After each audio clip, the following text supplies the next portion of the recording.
ज्ञान घटे नर मूढ़ की संगत है। यदि हम मूर्खों से ज्ञान लेंगे तो खुद की ज्ञान है जो हमारे पास वो खत्म हो जाएगा। मूर्ख यानी जो लोग WhatsApp, Instagram, Telegram, Facebook, YouTube पर रातों रात अमीर बनने के सपने दिखाते हैं, जबकि वो खुद घाटे में होते हैं। मूर्ख लोग पेनी स्टॉक या सट्टेबाजी की सलाह देते हैं।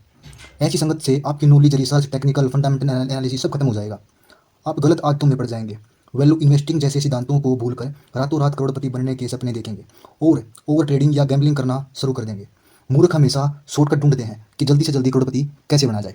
अगली बात, बुद्धि घटे चित्त विषय भरमाए। यानी जब आपका मन स्क्रीन पर चल रहे भावों को देखकर भटकने लगता है, कभी लालच, कभी डर सताने लगता है, सही फैसला लेने की अक्षमता खत्म होने लगती है, हमेशा गलत स्टॉक बाय सेल करेंगे, आप फोमो के शिकार हो जाएंगे। यानी किसी स्टॉक को ऊपर भागते देखकर सोचना कि मैं पीछे न रह जाऊं, बाजार में छोटी सी गिरावट देखकर घबरा जाना और अच्छे शेयर को नुकसान में बेच देना। अगला, तेज घटे पर नारी की संगत। यानी एक इंसान का तेज तब घटता है जब वो पराई नारी की संगत में रहता है। सेम इसी तरीका से शेयर मार्केट में जब हम दूसरों के पोर्टफोलियो के स्टॉक जिन्हें देखकर अपन जिन्हें देखकर आप ललचाते हैं और अपनी मेहनत की कमाई दूसरों की देखा देखी अनजानी कंपनियों में लगाते हैं, इससे आपका पोर्टफोलियो तेज यानी मुनाफे का खत्म कर देता है। खुद की रिसर्च छोड़कर दूसरों को फॉलो करना। तेज उसी का रहता है जो डिसिप्लिन में रहता है, अन्यथा वो इन्वेस्टर से जवारी बन जाता है।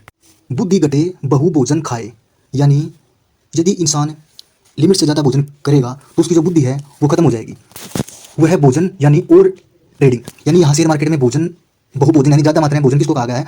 वो इंसान जो शेयर मार्केट में और ट्रेडिंग करता है, अपने पोर्टफोलियो को 50 तरह के फालतू स्टॉक से भर लेता है। ज़्यादा खाना जिस तरह आपके शरीर को सुस्त कर देता है, ठीक उसी प्रकार ज़्यादा यानी फालतू के शेयर आपके दिमाग को थका देते हैं। इससे आपका फोकस कम हो जाएगा और मुनाफे की जगह नुकसान बढ़ जाता है। सफल निवेशक वो नहीं जिसके पास बहुत सारी जानकारी है, बल्कि वो है जिसका मन शांत है।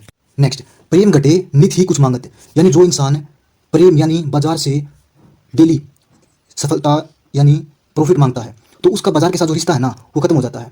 क्योंकि हम अगर रोज किसी से कुछ ना कुछ मांगेंगे और वो सामने वाला उसके ऊपर खरा नहीं उतरता, तो हमारा उसको लेकर के जो रिश्ता है वो खराब हो जाएगा। प्रेम इंतजार मांगता है, यानी मुनाफे के लिए आपको इंतजार करना पड़ता है। अर्थात जो बाजार को समय देता है, बाजार उसे पैसा देता है, और जो बाजार से पैसे मांगता है, बाजार उसके पैसे लेता है।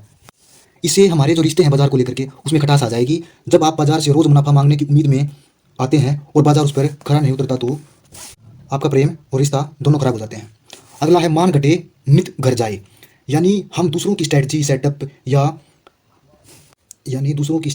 या हर रोज नए ट्रेडिंग प्लेटफॉर्म टिप्स यूज़ करते हैं, अपने रूल्स चार्ट स्ट्रैटेजी की रिस्पेक्ट नहीं करते, कभी फंडामेंटल एनालिसिस नहीं करते, कभी किसी नए एक्सपर्ट से सलाह लेते हैं।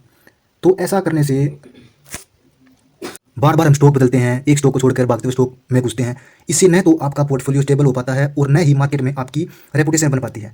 रोज दूसरों के टिप्स सलाह के भरोसे रहना और ये सोचना कि कोई जैकपॉट बता दे, रोज रोज घर यानी स्टॉक बदलने में आपका आधा मुनाफा तो ब्रोकरेज और टैक्स में ही चला जाता है और आप ही निवेशक यानी आपका मान यानी कैपिटल भी घट जाती है। नेक्स्ट है पाप घटे हरि के गुण गाए। पाप यानी पिछली गलतियां और नुकसान घटता है जब आप बाजार के शाश्वत सत्य को जान लेते हैं। पाप यानी बिना स्टॉप लॉस ट्रेड करना, सट्टेबाजी करना, रिवर्स ट्रेडिंग करना यानी औकात से ज़्यादा ट्रेड लेना, घाटा होने पर बड़ा ट्रेड लेना, ओवर लीवरेज करना यानी उधार पे ज़्यादा सामान उठाना।